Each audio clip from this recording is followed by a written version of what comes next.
Conversations. This is Debbie Dunnegan.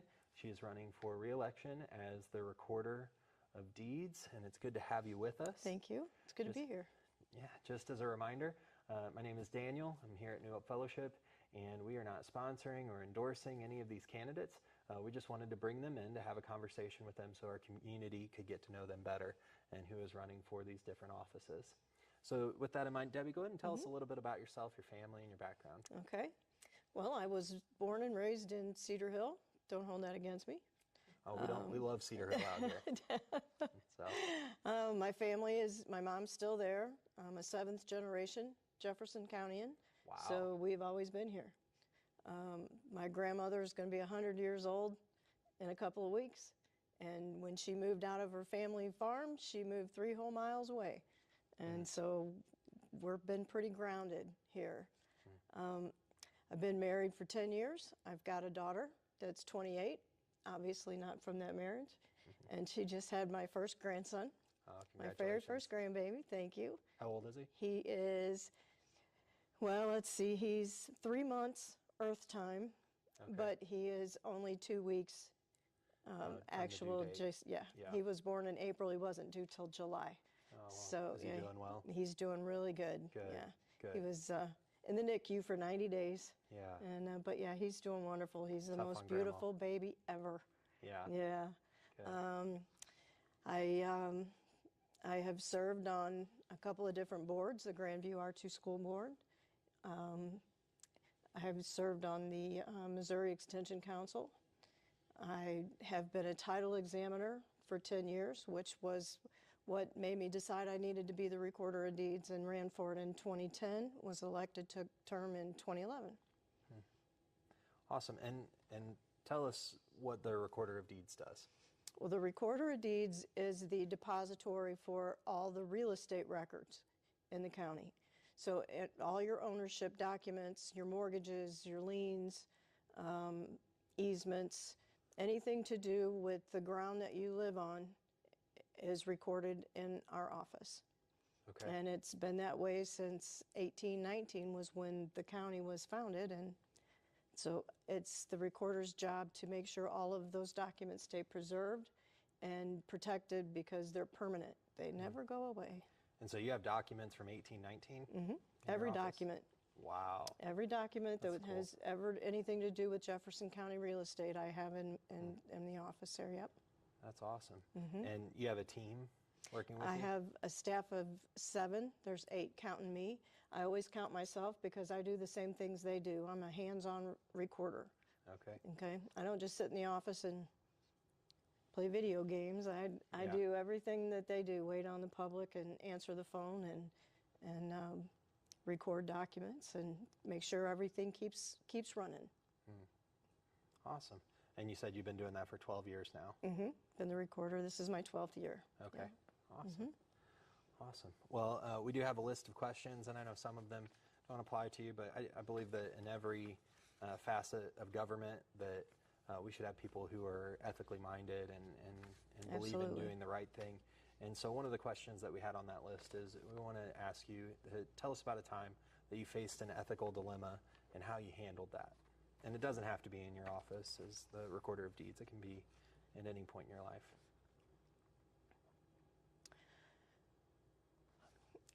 Well, within the office, one of the biggest ethical dilemmas that I've had was when the Supreme Court ruled that same-sex marriage could happen, that it was unconstitutional for us to have in our Missouri Constitution that it's between man and woman. And at that time, I had to make a decision whether or not I was going to let my personal convictions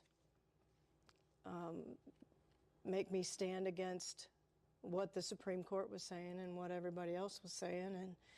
And the way that I handled it was that I'm not the judge of people. I'm not the judge. Everybody lives their life. They do what they do. And who am I to tell somebody that it's not okay for them to be married to the person that they love just because I might be morally against it? And I could have made a big stand. There was a lady in Kentucky that did. but it didn't change anything. So I had to decide if I was going to take that stand or if I was just going to let people answer for themselves and do the job that I swore that I would do. Marriage licenses was one of the things that we do there too, by the way. Yeah, I wondered where that came into play. How that came up. Yeah. And really inside it was very difficult for me to make that decision. The Constitution, we have the right to pursue happiness, and who am I to tell somebody how they are to pursue happiness? But then I'm also a born-again Christian, and I believe that the Bible teaches that we don't do that. But being sworn to uphold the Constitution of the state of Missouri and the United States, I just decided that it wasn't my place to make that decision for people, that they could make their own decision and I don't have to answer for them. Okay. Yeah, that's tough. And it seems like people are more interested in politics than any other time. You got that right. Why do you think that is? I think that it is because the United States has fallen so far away from its initial founding of freedom and liberty.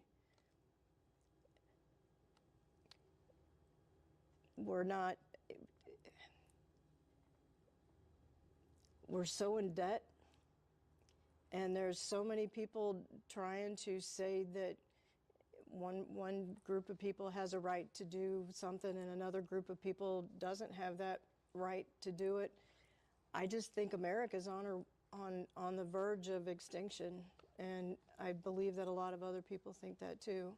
And they're trying to get involved to try to save what the initial founders had based it on. Yeah. This is obviously something you've been doing for a while and that you want to do.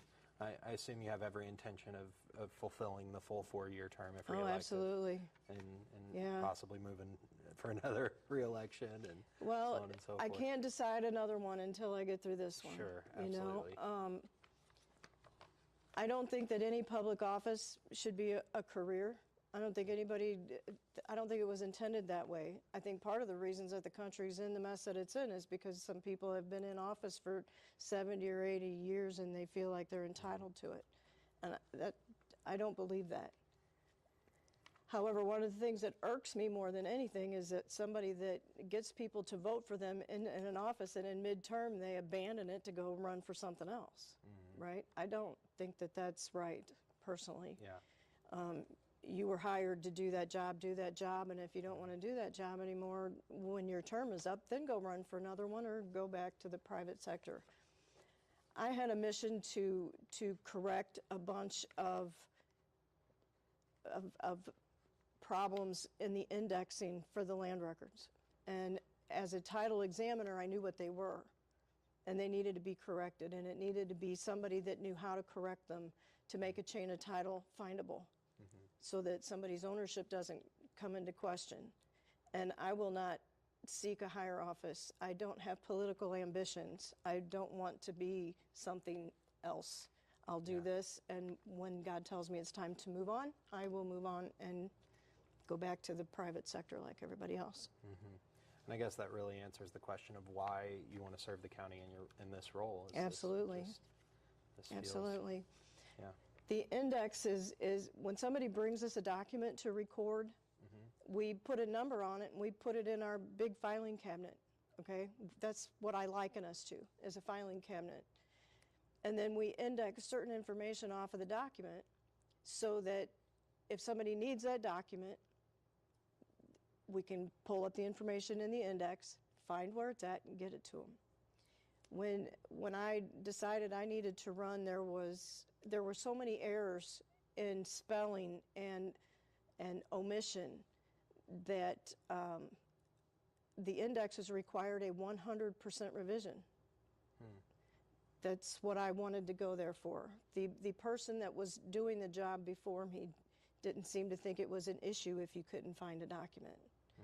In fact, to quote, "We record them, it's your job to find them." But if a name isn't spelled right, for example, Williams, one of the names, if you put 3 L's in Williams and you're looking for it alphabetically, where's that going to go? I mean, gets kicked out of Williams altogether and it goes someplace else. And then somebody's ownership comes into question. Well, you don't have a deed recorded. Well, how would you like it if you had a piece of property and you've owned it for 20 years, you've been paying taxes on 20 years, and you come in to get a copy of it, and somebody says, well, I don't find anything in your name. All right? That's not a good thing. Right. So I wanted to get in there, and we're getting pretty close to 800,000 index entries revised and completed. Wow. And if that sounds like a lot, in 12 years, we've recorded over 1.5 million documents just in my 12 years there. So you can imagine how many documents we see every day. Yeah. 200 to 300 every day. Yeah. Wow. And so you said that it needed a 100% revision. Are you close? Oh, no. Yeah. No. I won't be able to finish it in my lifetime. The computers didn't come into play until about 2005. And then before that, the computer system that they had was DOS. You might not be old enough to remember DOS. I don't know. I know of it. Yeah. Well, only so much information will fit in to the data. And so it was being indexed like that. Before that, it was just handwritten in books. And the closest to alphabetical you could get was the first letter of the last name, because they have to be recorded in the order received, right? Anyway, so with computers, you can type in a whole name, and you'll get a list of that name, right? You can alphabetize it. And the books now are still just books. You got to do a lot of searching to find what you're looking for. I would like to see it where everything in the books is now in the computer, so that everything, but it all has to be rekeyed to be able to do that with the stuff that's in books. I don't know, you're looking at me like I don't know what you're talking about. I mean, it's fascinating. It's and fascinating stuff. Come on down to the recorder's office sometime, I'll show you. Yeah. I mean, it does seem like there's a lot of information there, and 2005 seems pretty late to make the move to computers from DOS. It was very late. And then at that time, they didn't upgrade the way that they were inputting data. So they were still doing the data as if it was DOS or the books. And so if there was 5 names on a deed, they'd only put in 1 and then say et al. Well, we're going and putting in all the names. So that no matter who it is, who searches, we can search it. So I've been helping somebody in the Historical Society over in the town of Victoria. Their plat was recorded in 1859, and they're trying to find some post-Civil War era information of names. And so I've been trying to help. So I started in 1859, and I'm searching the people's names coming forward till you can search any piece of property from the time it was land granted all the way until today. Wow. It's incredible.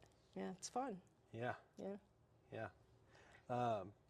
So I think that we've covered enough of these questions. I want to get to some of I consider them to be more fun, but I know that many have not. But we'll start off with, what is your favorite movie? Oh, there's a lot to pick from. I'd have to say my very favorite movie is Mr. Wrong. That's Ellen DeGeneres and Bill Pullman. Yeah. Have you heard of that one? I've heard of it. It's hilarious. It's hilarious. Yeah, I'll have to try that out. When you were 6 years old, okay, so about kindergarten, not exactly 6, but just in that general somewhere in there. age. Yeah. What did you want to be when you grew up? A truck driver. A truck driver. Okay. Y'all be lucky that I didn't follow through with that. Okay. And so let's move forward a little bit. 13-year-old you. Okay. What would you tell her if you could go back in time? What would you tell her? Well, after I beat her up, I would tell her that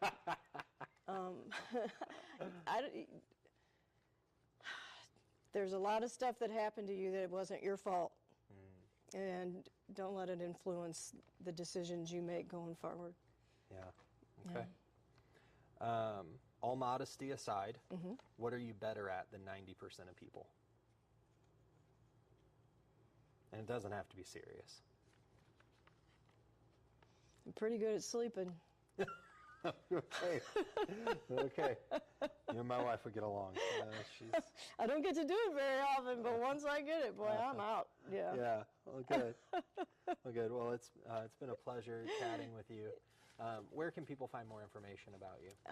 I've got a Facebook page. It's Debbie Dunnegan, Jefferson County, Missouri Recorder. Okay. I've got a cell phone that anybody's free to call me at any time. I'm an open book. It's, I don't know if you want me to give that number out. It's 314-650-3386. I love talking about what I do for the county and for the landowners here. So any questions, I'm happy to answer them. Okay. Well, great. Well, it's been good chatting with you. You too. And thanks for coming out.